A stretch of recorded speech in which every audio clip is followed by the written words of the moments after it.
Ladies and gentlemen, boys and girls, welcome to another session of podcast. I wish and I'm sure you will enjoy listening to the broadcast. Something very, very important to life. That's medicine. Now, this is not the medicine that you normally think of that you buy over the counter, but we're going to look at a beautiful aspect of food as medicine. We're going to look at how it affects us, how food affects us. Food is the medicine. In Tamil, it's called Unave Marandhu.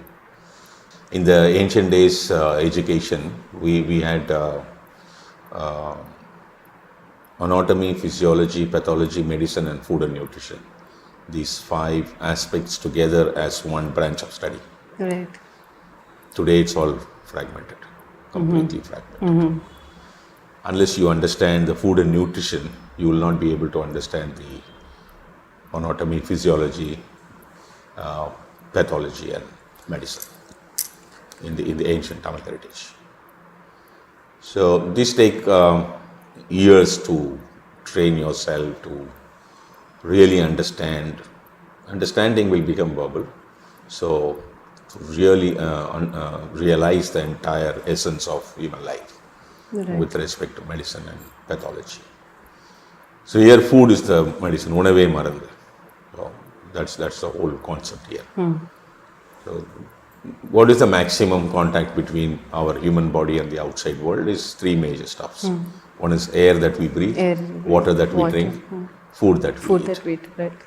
So here, food and nutrition, we basically rely upon the fuel to the human cells, the glucose, and various other nutrients and ingredients is what we use. So these ancient scholars have understood this.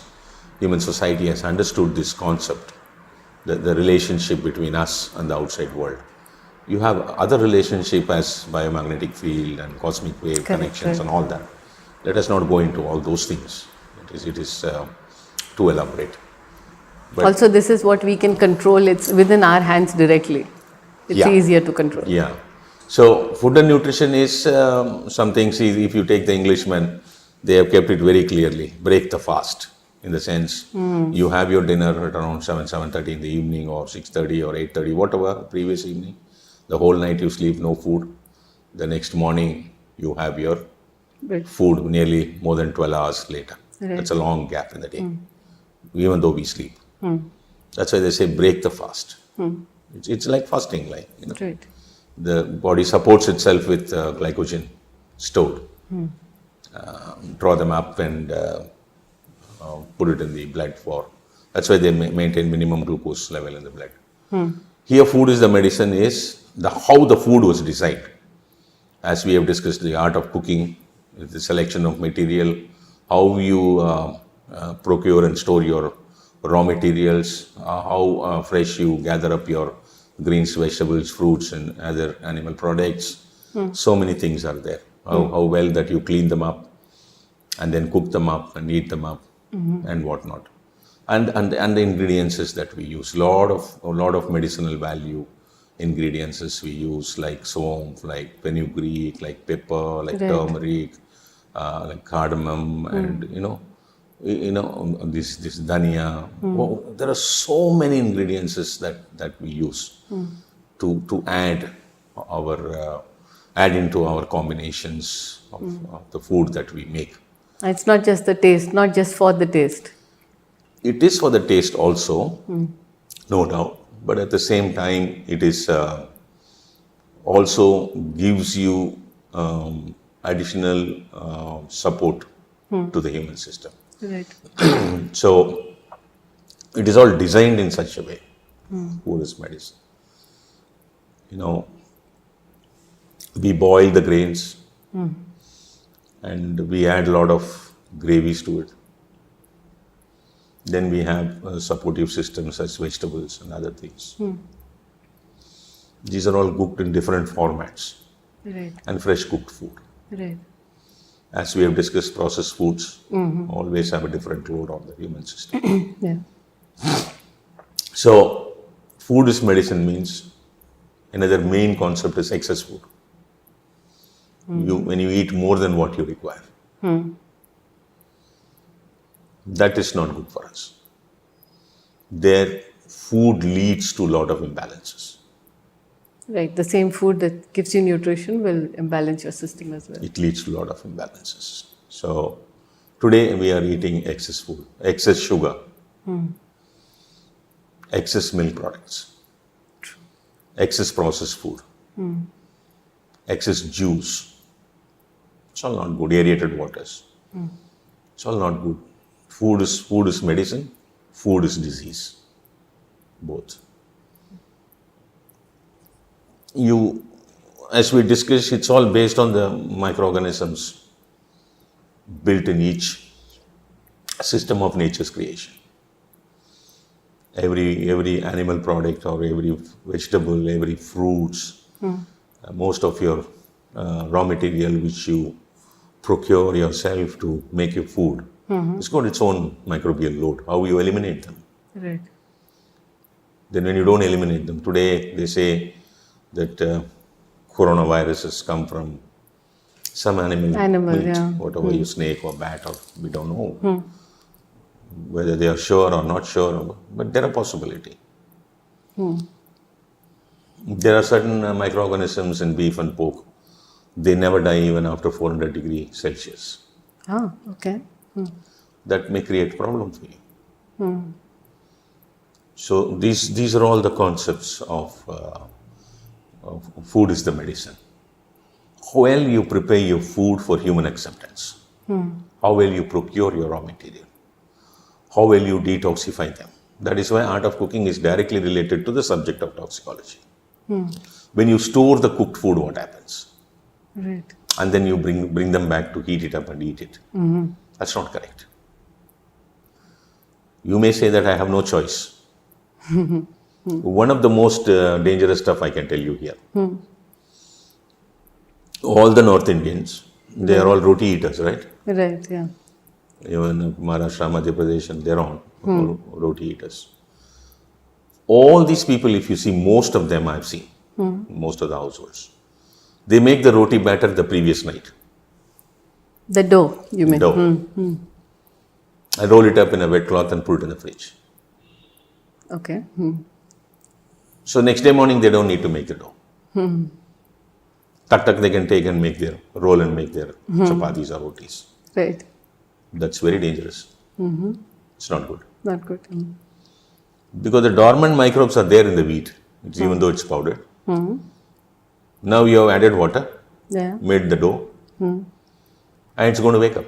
It's going to wake up, It's going to multiply much faster than it would have. Very true, sir. When you make the roti, remember, make the dough and make the roti immediately and finish eating. If the dough is left over, junk it. Okay. If you think that, oh my God, food is precious, I should not waste food and all that. More than the food, your physical well-being is more important. Right? Yeah. So are you going to waste the food here or are you going to waste your physical well-being? Which one do you prefer? Absolutely. Definitely physical well-being, you're not going to compromise. Absolutely. Let it go. Yeah, it's a huge moral dilemma that people have, and we have grown up with it, saying that don't waste food. Nothing, if you don't want to waste the dough, make your rotis, go to the street and give it to few dogs or cats. They'll eat. Absolutely. Yeah, feed them up. Feed them up, Yeah, you don't need to throw it in the dustbin. Sure. So this is a very important point I'd like to re-emphasize, is that stale food, when we think about we should not throw it, your body is not a bin. And believe me, that food that, as Sir is saying, stale food is like putting it into the bin. So if you're going to eat it, it's just going to have that same effect. Right, sir? You don't mind wearing footwear for a few thousand rupees. Right. An expensive shoes for 6,000, 7,000 or 8,000 or 12,000 or 15,000, whatever you call it. I'm just giving you an example. The kind of money that we spend for luxurious stuff. But you sit at home and cry for 100 rupee food material. Yeah. I don't understand this economics. No, sir. Actually, I think it is more because we think that we are doing something wrong by wasting food. I think a lot of people do not know the effect of stale food. And storing and eating, cooked food stored in the fridge and eating is always a load on us. That's where the food becomes medicine, in the sense like food becomes a disease. That's why. Okay. Food becomes a medicine where right methodology to cook, procuring the right kind of raw material, the fresh ones, cook them up fresh, eat them fresh. Fresh. No excess food. Make sure that it's only you who knows. Somebody cannot come and teach you. A food and nutrition expert cannot come and teach Vishaka how much you should eat. Never. Never. Vishaka should know what is her life pattern, what is her day-to-day life, what is the physical exertion that you do, what is the food required for yourself. You mean to say that you don't know how much you are supposed to eat? A food and nutrition to come and tell you, he is meeting you for the first time. Correct. He or she. Right. And she tells you what you should eat. I don't understand this at all. Now that You should be brilliant enough to understand what is the food I require, where do I cross my limit for where I will fall in the trap of excess food.